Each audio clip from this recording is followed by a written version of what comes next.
Today we are 3D scanning with the Thunk3D Archer W. You may have already seen my older videos about the Fisher S 3D scanner and the Cooper M20. This time we're looking at the Archer W, which is a handheld scanner and has additional color capture.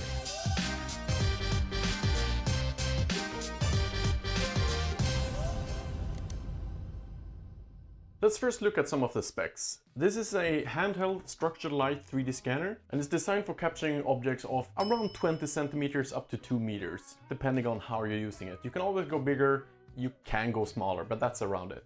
It actually features a dual field of view mode, which means that you can focus in on smaller objects or cover a larger area, which helps tracking larger objects.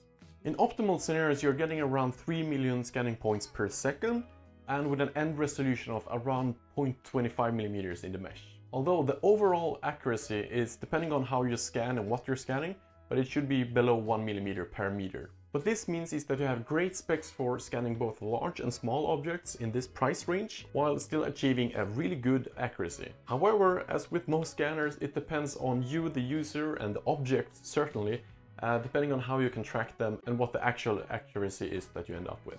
The Archer W is a projected light 3D scanner using a white light pattern projected onto your objects. Two cameras then record that pattern from their own angles, and using your favorite algorithm from school, the Pythagoras theorem, which is partially responsible for creating 3D points. Then in the software you add all those 3D points together and you get a 3D point cloud, which you then mesh and you have a mesh file. The Archer W has both feature and marker scanning. This really helps on some more difficult objects, especially if they are hard to track, symmetrical, smooth, or something that where the geometry tracking can't really handle. You also have a hybrid mode where you can combine markers together with good features, which is a really handy mode to have. Before we review the scanner, let's check out what's in the box and what you get included with it. You get everything you need to scan except a computer. You get software, markers, calibration plates, turntable, which is not powered, and power cables for the scanner. I'm using my now a bit too old computer for 3D scanning, although my tracking on large scans are getting a bit slow, so bear that in mind when you're looking at my scanning data later on, that I don't have the best computer. Better RAM memory and better CPU and GPU combo is recommended. So the software is still not Thunk3D's greatest achievement, and I'm using an unfinished release of the software. Hopefully I can provide some good feedback and updates for them. But currently, it's not really the best one and I'm not going to focus on it. I expect something better to come along. Alright, in this latest version of the scanning software, we basically set up a new product and you have to name it to something random. You can then select if you want to have textures, yes or no, target type, which is a bit tricky to understand what is a universal shape, flat carving, I guess that's a really flat object, or geometry cube, which I don't get what that is. So universal object it is. Brightness, well, you can adjust this later on, but this is, you don't really get any feedback, so you have to watch for that feedback yourself. I'll show you in a second. Then we select what type we're using, alignment, so either features, which is the shape of the object, markers, frame, which is 1x1 pictures, and hybrid, which uses both feature and the markers. Then we can select the scan mode fine or standard, depending on the field of view and size of the object. So let's go for fine mode here. And then we can create our project. So next step is you see everything up here. This is to use if you want to combine scans. This is the meshing settings that we'll do later. Basically down here you'll see your points, brightness, and we can adjust this brightness depending on how the object looks. So this is a real view from the camera. So if I point the scanner at something and I click scan, you can see that we're starting to get a preview. Now it's very difficult to kind of understand how well this scan is. So if you increase or lower the brightness, you can start to see less details. So sometimes you have to kind of work this up and down to find a good spot for the object that you're scanning. If you're happy, you stop the scanner and you click OK. And then you scan. So this is just a random item to kind of show you what we're doing. So yeah, now we're feature aligning on a symmetrical object. So this object is really hard to track, so I'm actually not going to do more than that, because I want to show you the settings. So we're probably not happy with this, but if we were, we could always start to... Okay, so to show you the process, I'm going to scan a different object, so let's get started. So the next step is that we can remove unwanted data if we want. So for example, we can remove this area just for fun. And then if we're happy, we continue to the next step. So in this step, we have the meshing settings. Oh, by the way, you can see all the points here. Oh, that's kind of cool. So let's go for everything. Resolution, let's go with 0.5 millimeters. We don't need much more. OptiMesh, yeah, we can do that now or later. It will then process and you can see as STL file. And that is the mesh done. It's a bit overexposed here on the screen recording, but basically we get a lot of different details. Very nice. And if we want to, we can change the resolution. We can do curvature fill. So let's do that with around, let's say 30 square centimeters and some smoothing. And yeah, we can do some decimation as well to optimize the mesh, but we don't have to do that now. So let's reprocess. Ah, there we go. And now you can see it's smoother, some holes are fixed, some are not. But yeah, it looks better. So if we're happy, we can click this icon and we get our STL file and the refined version. So you get the raw and the refined, and you have all the raw data if you want to process. Stage before you start scanning, it's important to make sure that you're actually capturing the data. Sometimes you may have some issues with brightness being too dark or too low. This is a really good time to start spraying your object down if you need to. So if you have a really dark, shiny surface, like this plastic here, you will need to spray it down with some contrast spray. I'm not sponsored by ASUB, but I really like their type of product. There are many different scanning sprays out there. As always when scanning, you have to try to cover everything and keep the scanner focused on the object. The Archer W also, together with the Fisher S, has these laser dots that makes it easier for you to track where you are if you can't look at the computer screen while scanning.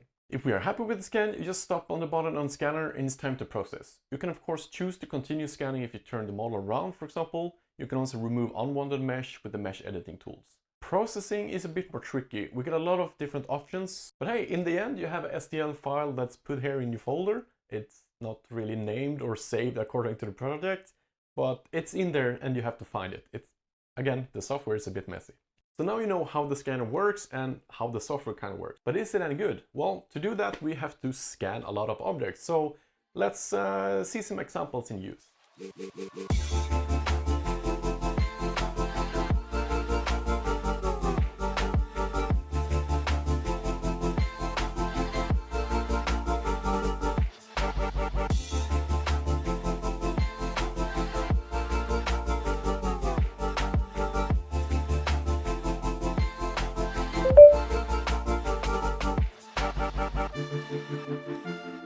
Let's look at a few scans. So as you can see here, I'm scanning without the markers on a turntable. This is a part of a washing machine. The mesh looks really good. There are some open areas that are due to really thin geometry, so it couldn't really mesh those areas, but I still think this is a really good scan, especially with the surface being as shiny as it was and that I didn't use any marker. So it's quite difficult for scanner to track. And you can see there are some artifacts from the geometry because of this small thin dual-sided scan, but it's workable. You can use this as a reference for whatever you want, and the detail is just pretty good. Next up, I wanted to use the markers to really push the scanner. So this is a pretty small part as well, some matte shiny plastic. So using the markers, we're really getting better resolution. We're getting better precision and therefore better resolution. I can push the meshing a bit more. These snaps are really high detail. I mean, you can reverse engineer this without any real issues. I think this looks amazing. You can even see all the small indentations from the forming from the tools. That's really cool. That's impressive. So next up, we're going even smaller, even more detailed. So now I'm not using any markers, and this is for just trying it out. How well can I make it? And yeah, you can see I can mesh this really well. I can see all the small indentations in the plastic. So we have PP, I can see when it's made. I think that's really nice to get these kind of details in the meshing. I mean, you can always put some more settings for hole fillings and all that, but for the use case, we don't need it. Scanning the chassis of the old Triumph in my dad's garage, that's difficult. I mean, even with markers, the texture, the surface itself is really tricky, but I think it made a good job with that really shiny old black paint, you know, like this really thick black paint. Again, it's not a complete scan, but depending on what you're doing, what you need the scanner for example, constructing a battery bank or a gas tank, and this is enough to see where everything is. You get a good representation on which surfaces you can attach points to, but it's not like a complete high-end reverse engineering. But it's still a fantastic reference for building parts for this car. The same goes with the trunk. This is not a optimal surface, but it's a better surface to scan. And the results is very well. This is perfect for being able to mount batteries, as we're doing in this case. And it's really nice to be able to see all the volumes, all the fasteners, where every corner are and how the volumes is represented. So I'm really impressed with this. This is very nice for a handheld scanner and for just point and shoot, without really setting up or doing any spraying or anything like that. So during the weeks, or actually months, that I've been using this scanner, it's obvious for me that it's not really the best scanner for dark objects, which really no scanner is. It's very difficult to make a scanner that's good on black and dark surfaces, especially when you have a projected pattern that you have to be able to detect on that dark surface. So scanning dark was actually a bit more difficult than I expected. With the newer software, and I've gotten some updates during my testing period, I find it getting even better. It's faster, it tracks better on the dark surfaces. It's still a confusing software. Again, my recommendation for anything shiny or really dark, or transparent for that matter, is some sort of scanning spray. And that's generic. You need that for almost any type of scanner. You can pay a lot for a scanner that does better on chrome, but then you have to pay like 10, 15, 20 times as much as this. It is a bit expensive going around with these sprays, but it's still worth it to get a good data. And also scanning inside this Audi, you can see on the instrument panel, for example, it's very hard to scan these mixed surfaces of both shiny and matte.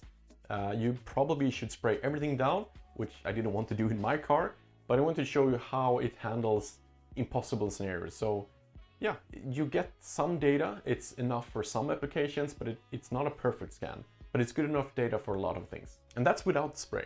So obviously my conclusion on that is that, as with any other projected light scanner, you really have to prepare your surfaces, either with spray or matte them down or not washing them. It's really important to do that, otherwise you're not going to have a great scanning experience. That's not at all unique for this scanner, that applies to like everyone. You can't really just point it at something random and expect it to scan well. You have to prepare the brightness, surfaces and all that. And also when scanning people, it works really good for busts or heads, but if you try to scan the whole body, it can become a bit more difficult, and I don't really recommend this scanner for full body scanning. Half body is okay, but especially head and bust. You can see the scanner is fast, it works. We can't really get hair, but that's expected with a projection light scanner. When you project light on hair, there's really nothing to reflect back on, since the hair is so fine. Unfortunately, all of the projects I did with a full body was very complicated and I can't show them. So about that texture, you can see that the mesh file is actually pretty good, but the texture file is not really something you want to use for professional work. I would say texture and color scanning works for references, but capturing objects, for example, for VR or VFX, or creating digital copies of a museum objects or cultural heritage, maybe it's not that good. Maybe you want to combine photogrammetry and 3D scanning to get some good textures and, you know, all that. Alright, review conclusion. What the Archer W is really good at is quick, cheap-ish, handheld 3D scanning of medium to small to medium to large objects. Especially if the objects are well prepared. Both resolution and accuracy, at least what I can measure, is really impressive. The resolution is well enough for anything that I have ever done with 3D scanning, unless I'm like scanning a bolt, but I'm not doing that.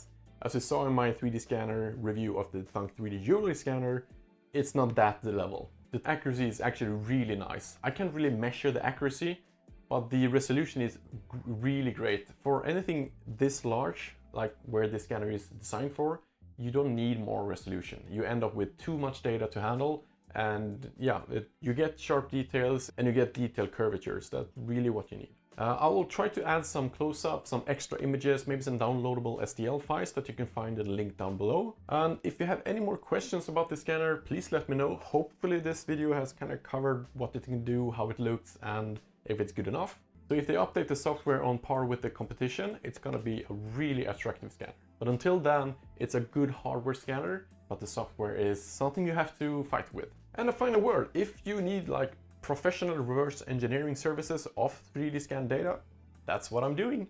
So you can always contact me. With that said, thank you so much for watching. Have a great day, and I'll see you guys in the next one. Bye!